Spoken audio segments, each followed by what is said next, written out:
On m'a donné une bonne idée de vidéo, une excellente idée de vidéo, l'enrichissement du milieu. Alors qu'est-ce que c'est et à quoi ça sert? Ah lui, il s'est cassé la figure. Tu as une petite rampe pour remonter, voilà. C'est parfait, c'est parfait. L'enrichissement du milieu, c'est faire en sorte que l'animal ne s'ennuie pas quand il est en captivité. C'est quelque chose qu'on a vu apparaître dans les zoos et qui commence à se démocratiser dans d'autres élevages. On le voit apparaître avec les chevaux, on le voit apparaître un petit peu avec les élevages bovins en extérieur. Malheureusement pour les poules, ça démarre à peine, on commence à avoir des jouets pour les poules.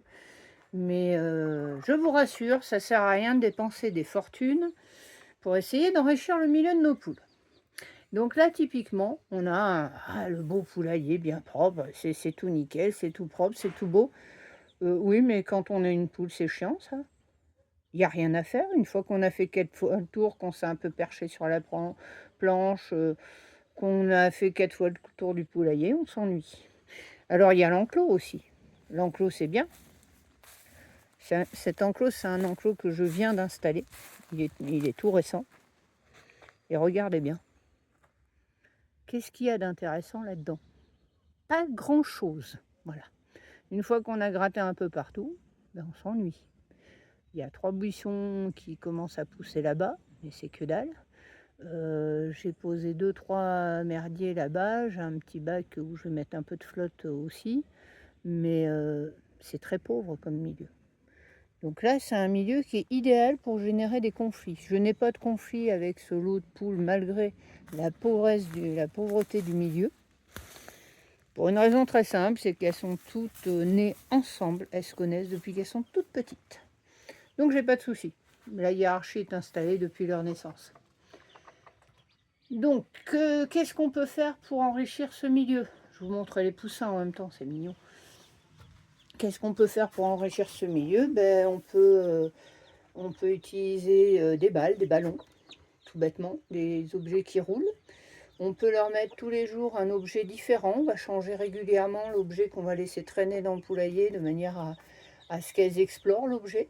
On peut leur mettre les balles à trou-trou, comme on utilise pour les chiens ou les chats. On met des friandises dedans.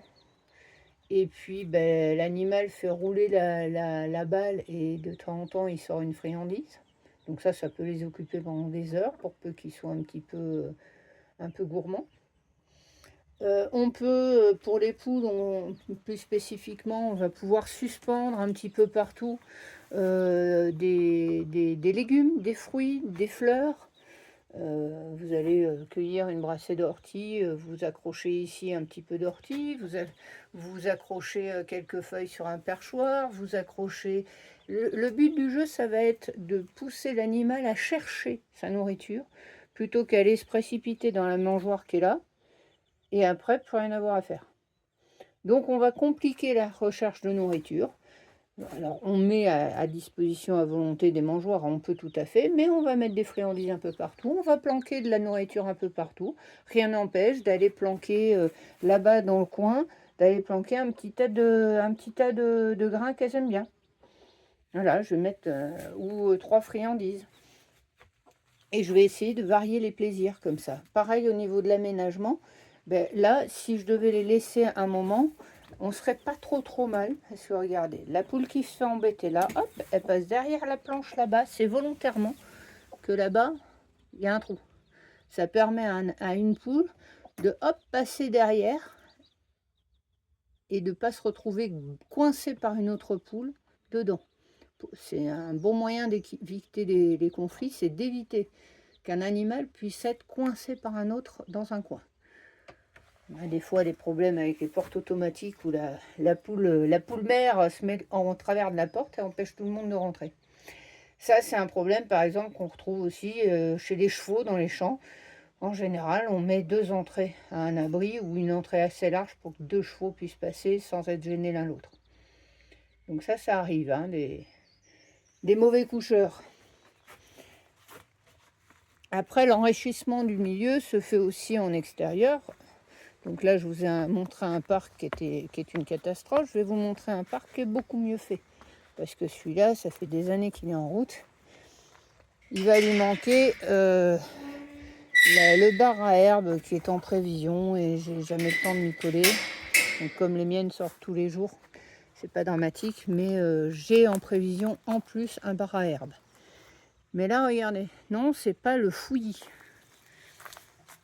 Il y a des branches partout, il y a des branches au sol, c'est pas ramassé. C'est pas que c'est pas ramassé, c'est que ça a été mis là exprès. Voilà, j'ai des branches, ce tronc que j'ai calé exprès à cet endroit-là, hein, il a été coupé et calé exprès comme ça. En dessous, j'ai un autre perchoir. J'ai des branches à peu près partout au sol. Ça, c'est volontaire. Ça permet de couper l'espace. Toujours pareil, j'ai une poule qui se fait embêter. Eh ben, elle fait le tour de l'arbre, elle fait le tour du buisson. Ça, on peut le reproduire sur des tout petits espaces. Rien ne vous empêche de mettre des bouts de rideaux, des rideaux, ça peut être une bonne idée, hein, de mettre des petits bouts de rideaux un peu partout. Ouais, on vous montre les autres poussins pendant qu'on est là. Ça va arde. Vous voyez, des petits bouts de rideaux comme ça, que j'utilise moi pour les pondoirs, pour que maman ait la paix pendant qu'elle couve. Là, je les ai enlevés parce que les petits ont besoin de lumière quand même. Mais soyez inventifs. Soyez inventifs. Tout peut servir à enrichir un milieu. Tout.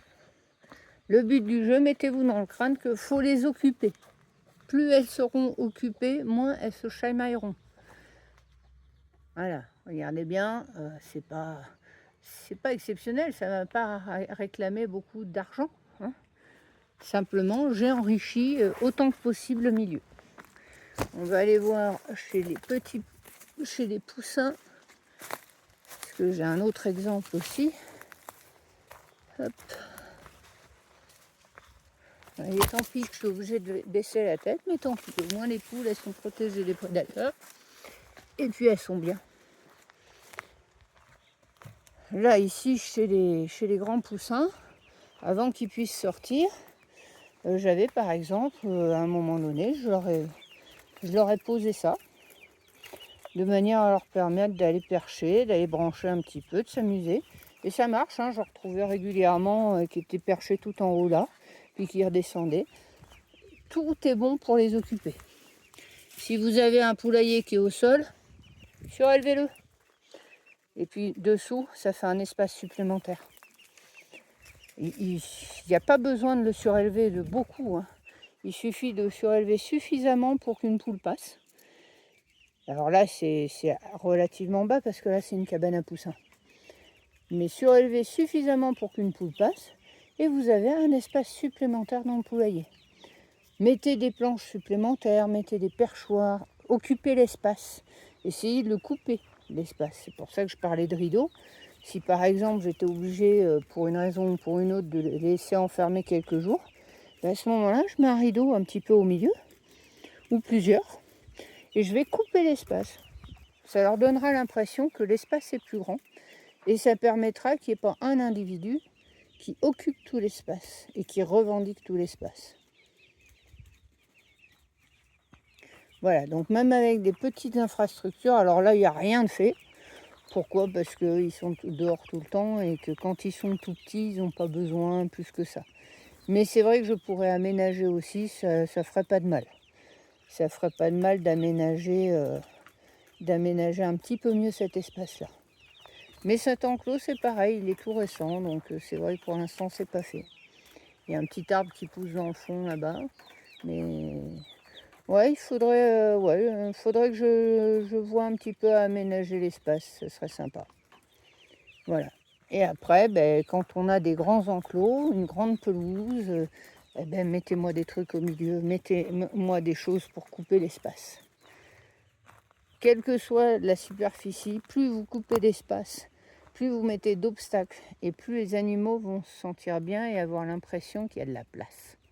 Parce qu'ils vont avoir une facilité à découper l'espace et à créer leur petit territoire. Là, j'ai fait des tas de bois partout. Non, c'est pas que je n'ai pas rangé, hein, c'est volontaire tout ça. Donc d'abord, ça offre une protection. Hein, vous voyez, là, j'ai tout le lot des grands qui est parti se faire la sieste, se reposer sous ce tas-là. Ils sont souvent là-bas. Mais ça leur permet de délimiter des territoires plus facilement qu'un grand pré tout vide. Voilà, mais pour ceux qui ont un tout petit poulailler, soyez inventifs. Il y a plein de trucs. On peut changer les objets, on peut mettre des jouets pour gosses, on peut mettre le tricycle du gamin, ils vont l'explorer. Bon, d'accord, il faudra bien le nettoyer après pour le rendre aux gosses, mais voilà, vous pouvez trouver des trucs à explorer et changer le mobilier, entre guillemets, régulièrement. Alors, il y en a qui sont à la sieste et puis les autres, ils sont en mode repas, là, hein. Je viens pas de mettre les mangeoires, hein, elles sont là depuis hier soir. Mais là, c'est l'heure du repas. Ils ont décidé d'aller à la cantoche.